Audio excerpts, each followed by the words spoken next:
Innal hamdalillah nahmaduhu wa nasta'inuhu wa nastaghfiruh wa na'udzu billahi min syururi anfusina wa min sayyiati a'malina may yahdihillahu fala mudhillalah wa may yudlilhu falan tajidalahu waliyan nasira wa ashhadu an la ilaha illallah wahdahu la syarikalah wa ashhadu anna muhammadan abduhu wa rasuluh allazi la nabiyya ba'dah.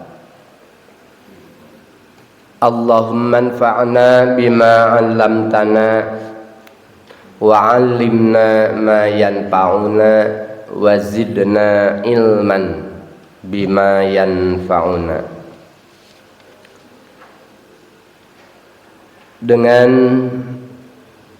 memanjatkan puji serta syukur kehadirat Allah Subhanahu wa taala, alhamdulillah dalam kesempatan yang berbahagia di subuh tanggal 7 Rabiul Awal, mohon maaf 8 mungkin ya, 8 Rabiul Awal bertepatan dengan 24 September 2023. Simkuring dan hadirin jamaah Masjid Al-Amanah bisa dipertemukan setelah beberapa kali agenda pihak DKM Masjid Al-Amanah Jazakallah telah memberikan agenda, namun apa yang menjadi kemauan kita tidak terlepas dari biqudratillah. Dalam kesempatan ini baru kita bisa bertemu dalam acara kajian jihad subuh, pengajian ahad subuh. Insyaallah Simkuring dalam kesempatan ini akan mengangkat tema berkaitan dengan istighfar anak soleh benar-benar dapat mengangkat derajat orang tuanya di syurga. Sebelum kita masuk ke isi dan penjelasan tersebut, tak lupa tidak ada salahnya kita untuk sejenak bertadarus, melunakkan hati kita, memahamkan pikiran kita dengan berzikir melalui tadarus Al-Quran, walaupun hanya satu ayat. Baik, kita mulai. A'udzu billahi minasy syaithanir rajim. Mangga.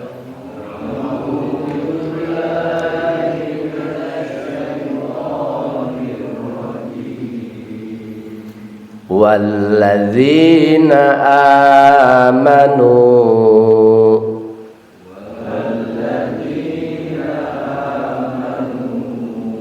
wattaba'athum dzurriyyatuhum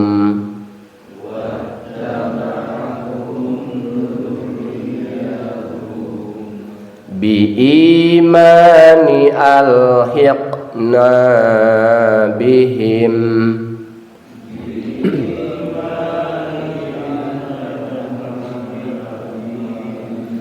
dzurriyyatahum wa ma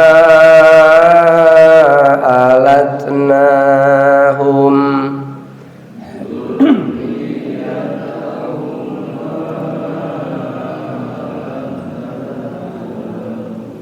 wa ma alatnahum man amalihim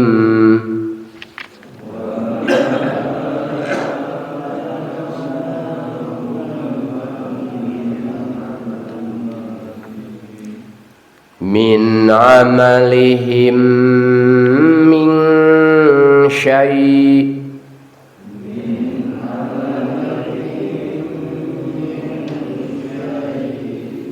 kullu mri'im bima kasaba rahin.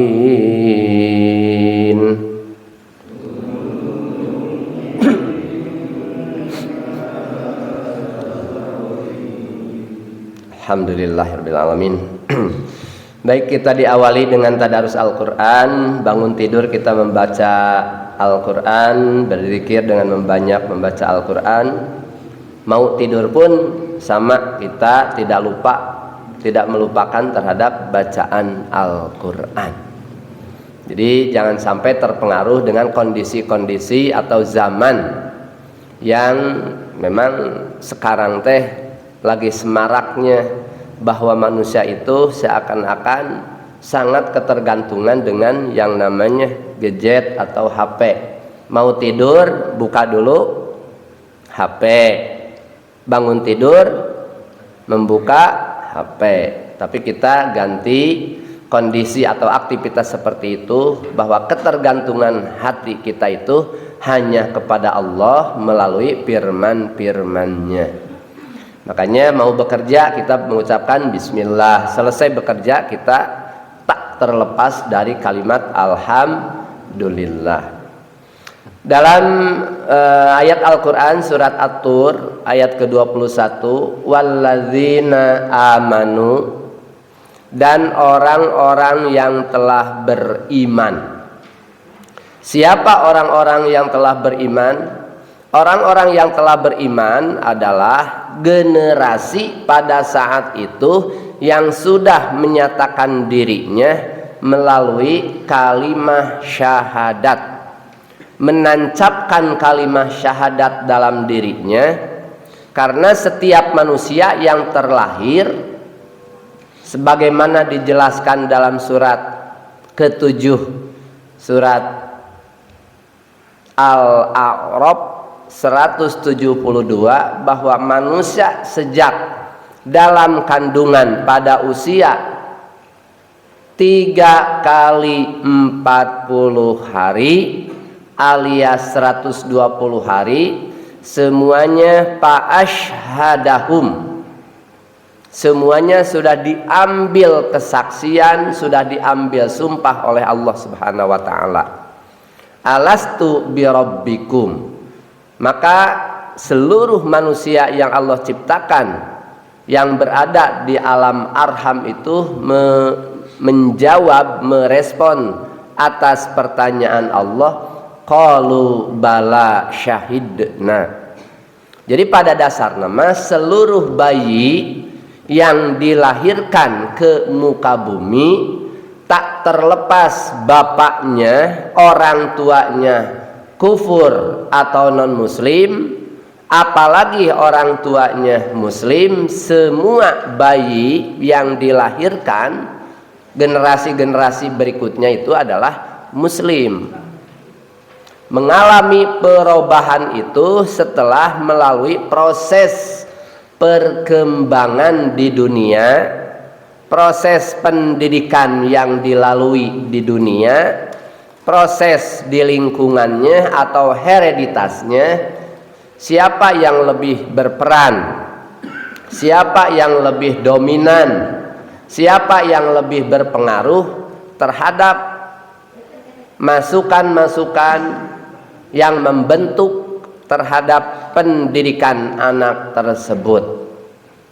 Makanya Allah Subhanahu wa taala, kenapa Allah menjanjikan kepada kita, kalau kita sebagai orang tua biologis ataupun orang tua kronologis, karena tidak saja serta-merta hanya orang tua biologis saja yang akan diangkat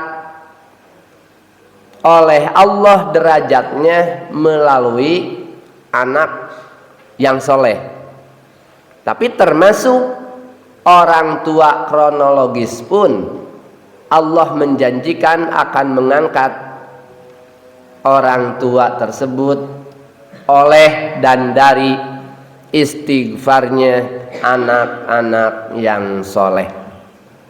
Kalau orang tua biologis Yang disebut orang tua biologis itu anak pituin kita, anak kandung kita, itu namanya orang tua biologis. Kita begitu memahami terhadap apa yang telah diterangkan di dalam Al-Quran, difirmankan oleh Allah Subhanahu wa Ta'ala. Allah itu tidak menafikan, tidak membeda-bedakan. Meskipun di antara kita tidak memiliki anak biologis, tapi kita memiliki anak kronologis. Misalkan kita mengangkat anak saudara, anak adik, anak kakak, atau anak saudara, ataupun kita mengangkat anak dari panti jompo, panti asuhan. Kalau seandainya kita tidak mengangkat anak asuh, anak angkat dari putra-putra saudara kita, kita tidak mau kehilangan generasi kita tidak mau terputus. Atas apa? Atas upaya yang akan kita lakukan di muka bumi untuk menambah investasi di sisi Allah Subhanahu wa Ta'ala.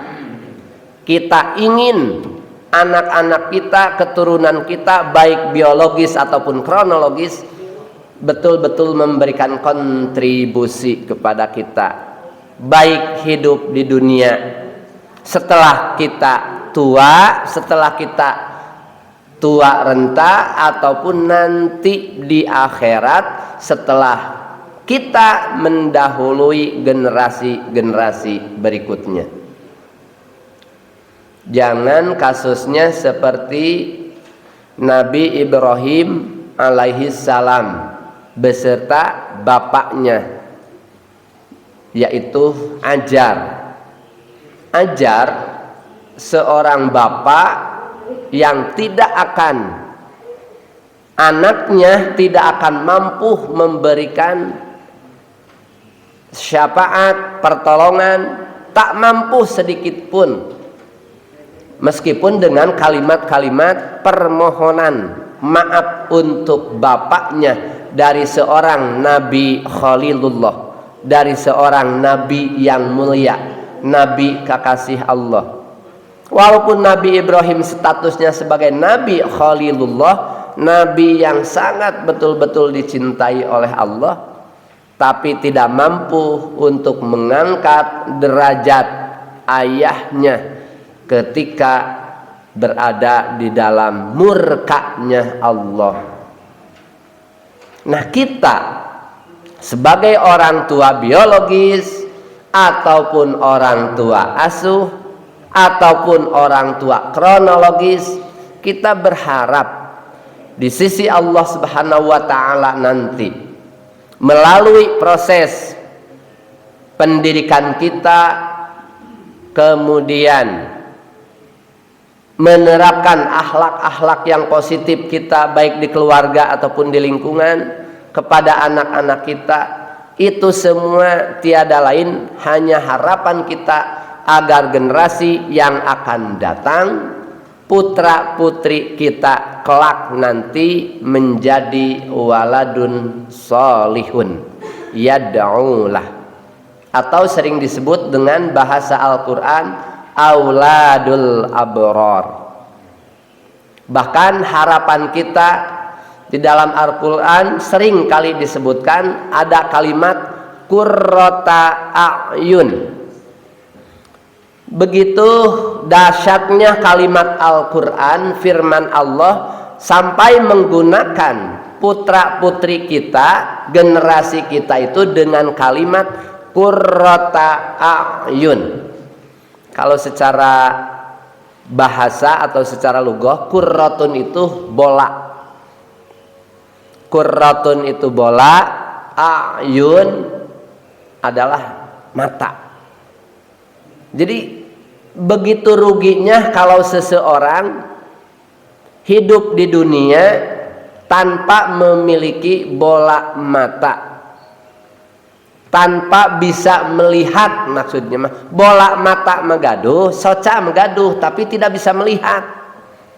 apalagi kepada hal-hal yang positif. Makanya Al-Quran juga sendiri sering menyindir, mata mah bolotot, mata mah kawas mata peda, mata memiliki tapi tidak bisa melihat. Sering Al-Quran menyindir kepada manusia, memiliki telinga tapi tidak pernah diperdengarkan kepada ayat-ayat Allah, baik ayat-ayat tanziliyah, ayat-ayat Al-Quran, ataupun ayat-ayat kauniyah, ayat-ayat yang ada di sekitar kita berkaitan dengan lingkungan sekitar. Maka Allah Subhanahu wa ta'ala menjelaskan, memberikan ketenangan kepada orang-orang yang beriman bahwa walladzina amanu wattaba'athum. Yang pertama, orang tua selaku orang-orang yang beriman berarti modal dasar. Kalau sudah ada modal dasar, tinggal kita mengembangkan dari modal tersebut yang Allah berikan kepada kita. Seperti laksana Allah memberikan modal kepada kita waktu sebanyak 24 jam.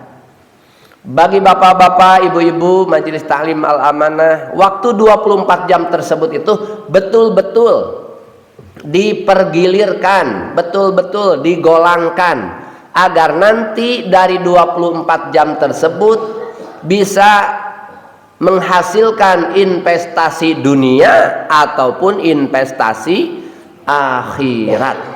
Harapan kita seperti itu.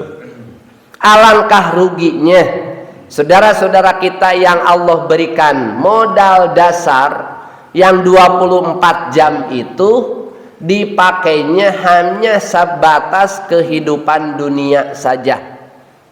Kalau bapak-bapak mah kehidupan dunia teh hanya di tangan, bagi kita mah ibu-ibu kehidupan dunia mah hanya di tangan, sehingga kalau sesuatu yang kita tidak mampu, lepaskan. Bukan milik kita, lepaskan. Itu prinsipnya kehidupan dunia. Beda dengan kehidupan tentang kondisi mencari ilmu. Kan dua faktor. Satu, ada yang disebut kondisi kehidupan dunia. Yang kedua, kondisi mencari ilmu. Kalau ilmu bukan harus di tangan. Ilmu itu harus benar-benar berada di dalam qalbu. Jadi dimanapun kita berada, tidak terlepas bahwa kita senantiasa untuk semangat dan bergairah mencari ilmu. Tidak terbatas usia, mau anak, mau remaja, mau sudah tua, mau sudah tua renta, Masya Allah. Yang namanya mencari ilmu itu karena sudah di dalam kolbu, sudah menyatu dengan jiwa kita, tidak sebaliknya. Dunia sudah berada di dalam hati, kemanapun yang dipikirkan, yang dalam pikiran kita itu adalah dunia.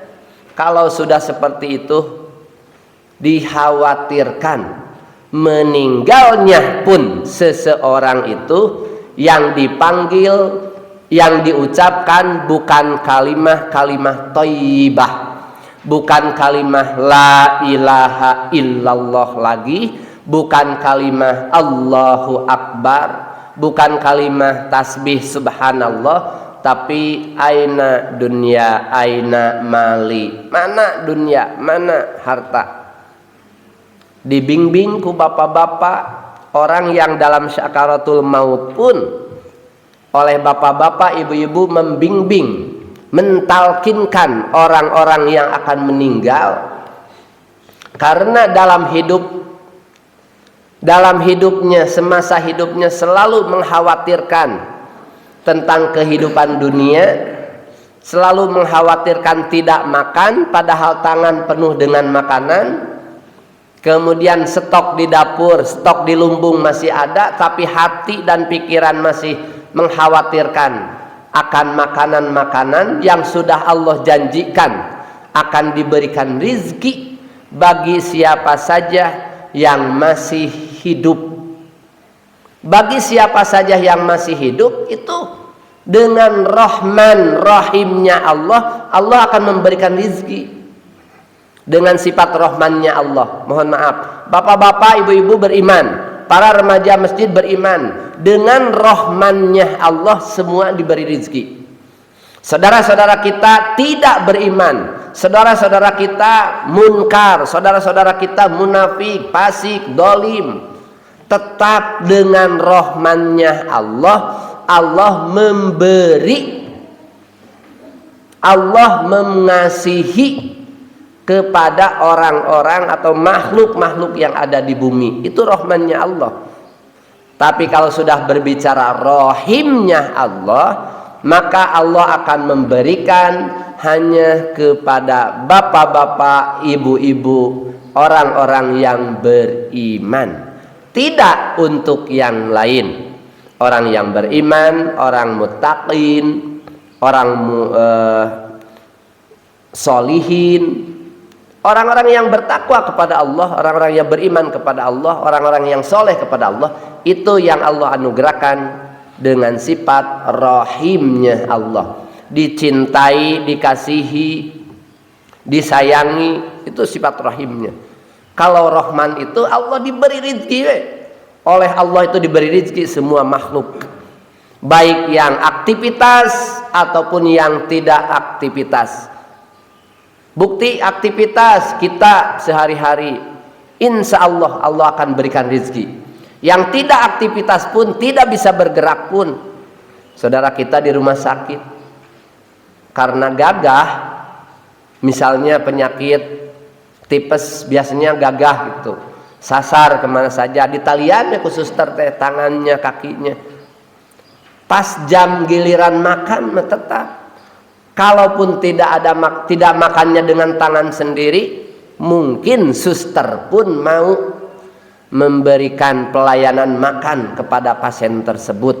Kalau tidak anak cucunya, kalau tidak istri atau suaminya yang memberikan, yang menyampaikan makanan ke mulut. Itu kalau sudah titik rizkinya, maka Allah berikan. Berkaitan dengan anak soleh, seringkali kita mendefinisikan bahwa anak soleh adalah anak yang bager, anak yang daekan, anak yang mau kalau disuruh. Barangkali itu hanya dari sebahagian ciri-ciri saja. Anak yang soleh adalah anak yang mampu melakukan amal soleh. Karena di satu sisi kita seringkali mendengar ketika anak sedang menghafal ayat Al-Quran, kalimatnya tawahfid lahuma janahadzulli minar rahmah wa qur rabbirhamhuma kama rabbayani shaghira. Anaknya lagi ngapalkeun baca Quran, lalu orang tuanya nyuruh, mamahnya nyuruh, "Neng, tolong bantu mamah ke warung, beliin masako satu saja.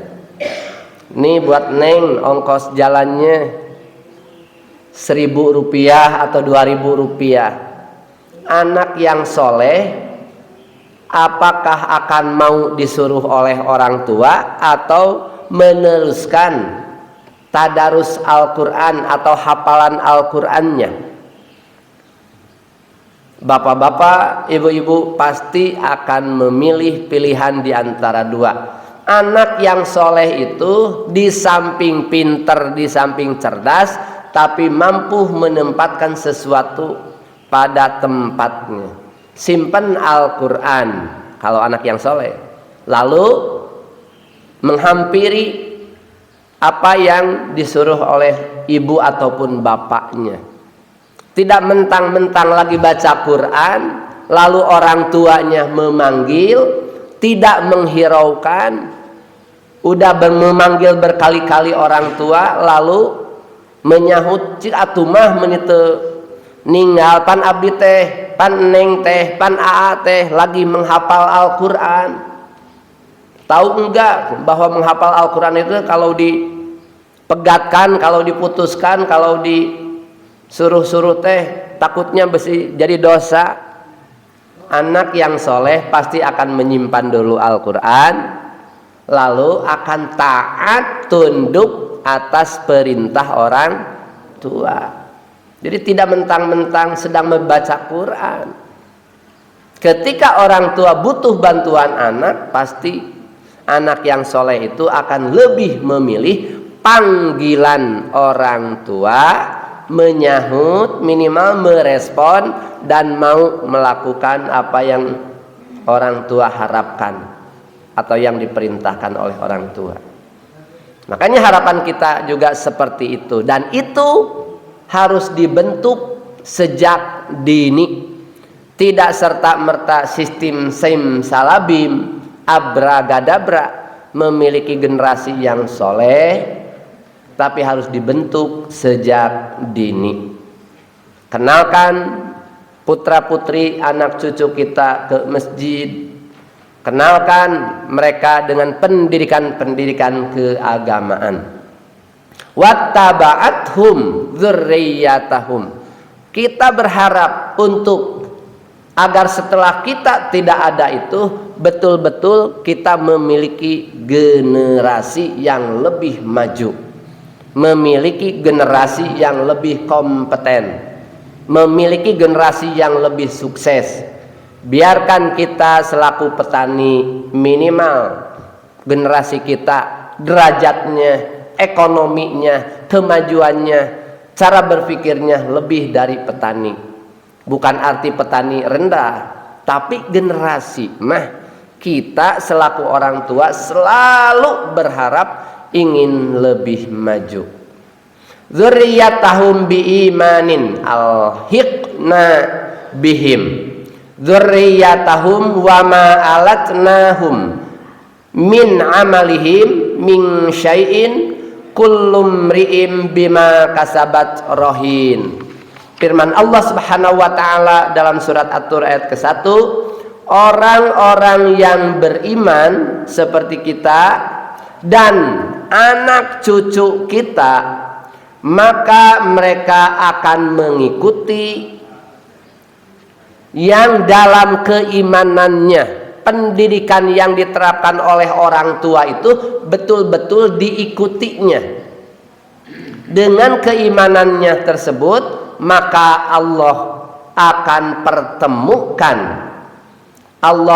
pertemukan mereka, artinya putra putu keturunan kita akan dipertemukan, kita selaku orang tuanya dengan generasi-generasi kita, dengan anak cucunya, yaitu di surga. Dan Allah tidak akan mengurangi sedikit pun tentang pahala-pahala kebaikan, modal dasar kita, bahkan menjadikan modal operasional dikembangkan terus. Ketika kembali ke sisi Allah Subhanahu wa taala, makin bertambah labanya, bukan mengurangan gitu. Allah berikan 24 jam teh justru malah kembali ke Allah teh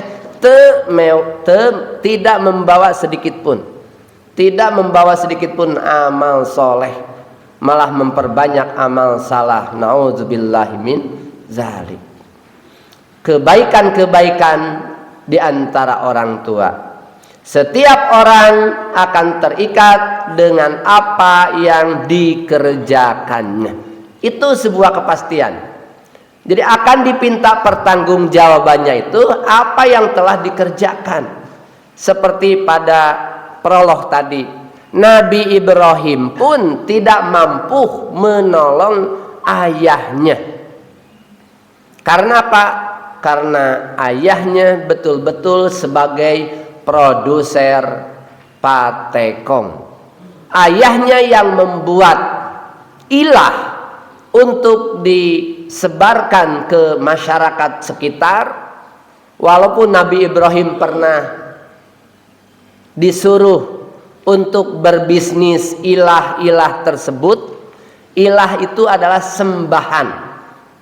Sembahan baik itu gunung, baik itu lautan, pohon, batu, roh-roh ataupun tapekong, patekong itu bisa saja posisinya menjadi ilah. Bagi kita dengan kalimat tauhid la ilaha illallah, ilah kita adalah Allah.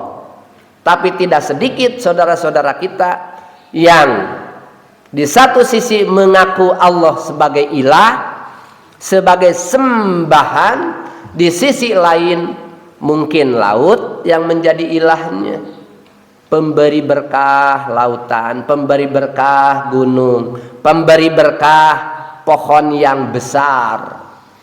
Sehingga pembaktian ataupun ritual-ritual berkaitan dengan tempat-tempat tersebut, makhluk-makhluk yang Allah ciptakan tersebut itu tidak sedikit di kalangan makhluk sendiri yang namanya manusia, banyak yang tunduk terhadap alam-alam atau makhluk-makhluk yang berada di lingkungannya. Manusia tunduk akan laut, manusia tunduk akan gunung, manusia tunduk akan pohon-pohon yang besar, manusia tunduk akan batu-batu, tidak sedikit. Nah ini manusia ketika menganggap ilah, ketika menganggap ilah kepada benda-benda atau makhluk-makhluk tersebut. Nah kita ajarkan bahwa putra-putri kita, anak cucu kita untuk tidak berbelok arah tauhid, keturunan kita, anak cucu kita agar kuat sampai nanti, sampai kita meninggal, sampai kita sudah tidak ada, kita tidak mengkhawatirkan tentang generasi yang akan datang. Selanjutnya dalam riwayat Imam Ahmad, hadis sanadnya dari Abi Hurairah, qala, Abi Hurairah telah berkata, qala Rasulullah sallallahu alaihi wasallam, Rasulullah sallallahu alaihi wasallam telah bersabda, innallaha anja wa jal, sesungguhnya Allah subhanahu wa ta'ala zat yang maha luhur, la yarfa'ud darajat lil abdis salih. Allah subhanahu wa ta'ala, sabda Rasul, benar-benar akan mengangkat derajat seseorang, orang tua, maksud lil abdi itu, lil abdis salih, akan mengangkat kita yang memiliki modal sudah masuk surga, kemudian pil jannah tersebut itu, di surga itu betul-betul diangkat oleh Allah subhanahu wa ta'ala, tidak hanya cuman masuk saja, tidak hanya cuma tiket yang dimiliki saja. Maka payakulu, keheranan bagi kita sebagai orang tua, maka akan muncul pertanyaan kepada Allah subhanahu wa ta'ala, ya Rabbi anni li hadhihi, ya Allah, dari mana aku dapatkan fasilitas yang lux ini, fasilitas yang sebagus ini, padahal dulu waktu di dunia kami hanya melakukan sholat 5 waktu, itu juga jarang-jarang dengan rawatib, tapi rada rajin sholat, rada rajin tadarus subuh. Tiap hari Ahad selalu mengikuti kajian subuh di Masjid Al-Amanah. Modal nama ya Allah hanya sholat 5 waktu, kemudian seluruh yang diperintahkan yang sifatnya fardiyah kami lakukan. Itu pun tidak disertai dengan sunat-sunat yang lainnya. Thalabul ilmi memang sering kami lakukan, hanya modal dasar itu saja, itu akan mampu memasukkan dan mampu mengangkat derajat hamba-hamba Allah di surga nanti, karena memiliki keturunan yang soleh. Maka Allah jelaskan atas pertanyaan kita, payakulu, Allah memberikan jawaban, bi istighfari waladika laka, sesuatu yang banyak dilupakan, seolah-olah asa tepira istighfar gitu, seolah-olah kalimat-kalimat permohonan ampun untuk orang tua itu sesuatu yang tidak bernilai dahsyat. Ternyata baik kita sebagai sebagai anak dari orang tua kita, ataupun anak-anak kita, cucu-cucu kita tanamkan kepada mereka melalui kalimat Rabbighfirli atau Allahummagfir li wali walidayya warhamhuma kama rabbayani shaghira. Hal sesuatu yang dianggap dalam kondisi sosial sekarang itu sudah dialihkan perhatian dengan aneka ragam. Maka hal-hal seperti ini dianggap sesuatu yang sepele. Padahal kita tidak akan merasa sedih, kita tidak akan merasa galau kehilangan orang tua, kehilangan anak, karena kita sebagai anak atau kita sebagai orang tua sudah merasa maksimal.